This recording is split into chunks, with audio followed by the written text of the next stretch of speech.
Hello and welcome to Western Perspective. This week on the program, the federal government's tax cuts for big businesses have been dealt a blow, the government unable to get full support needed to pass it through the Senate. But Prime Minister Malcolm Turnbull has pledged to continue making it an issue, despite concerns over the cuts' benefits, uncertainty about potential wage increases and future competitiveness. Tonight we examine why the cuts were left on the table and whether they could still be introduced in the future.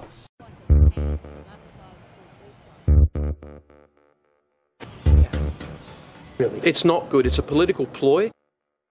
A lot of other agendas going on.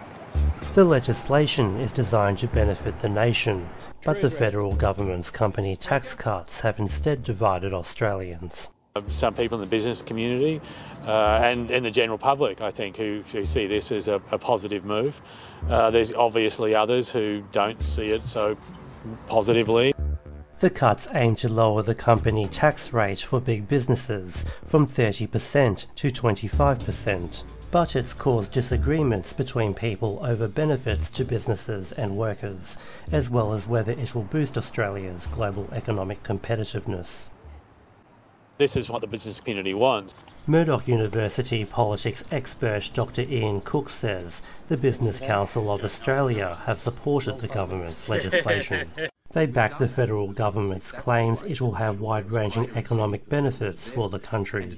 They've advocated for these sorts of policies for a long time, and on the basis that it would lead to increased investment, it would lead to increased wages, it would have generally positive effects on the economy. The Business Council has supported the cuts, committing 2 weeks ago to invest more in Australia and promising the investment would lead to more jobs, higher wages and increased competitiveness if the bill was passed. I think they're trying to reassure the government that the sorts of effects that that the government wants out of this legislation will actually occur.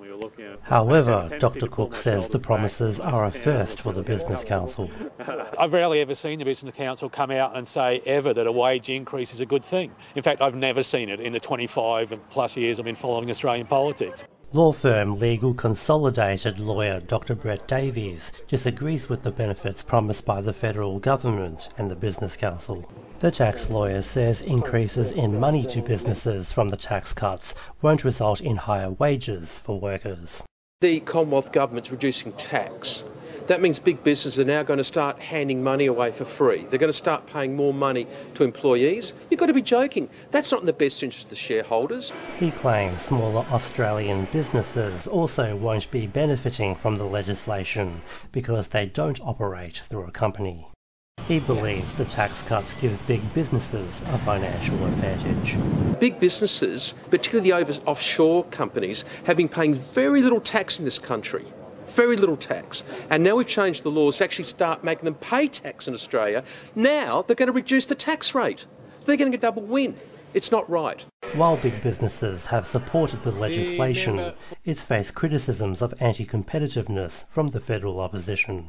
I think that it's going to benefit one grouping of employers in this country, and that's big business. Experts believe it will also play an important part in the budget and in the lead-up to the next federal election. The federal government has since failed to gain full support for the legislation, falling short by a couple of votes. As a result, Prime Minister Malcolm Turnbull has promised to take the legislation to the next election. But while the legislation has been postponed for the moment, Dr Davies maintains it's not a fair system, and Dr Cook believes we haven't heard the last of the tax cuts. I think there are doubts, and I think that I don't know that we can ever resolve those doubts.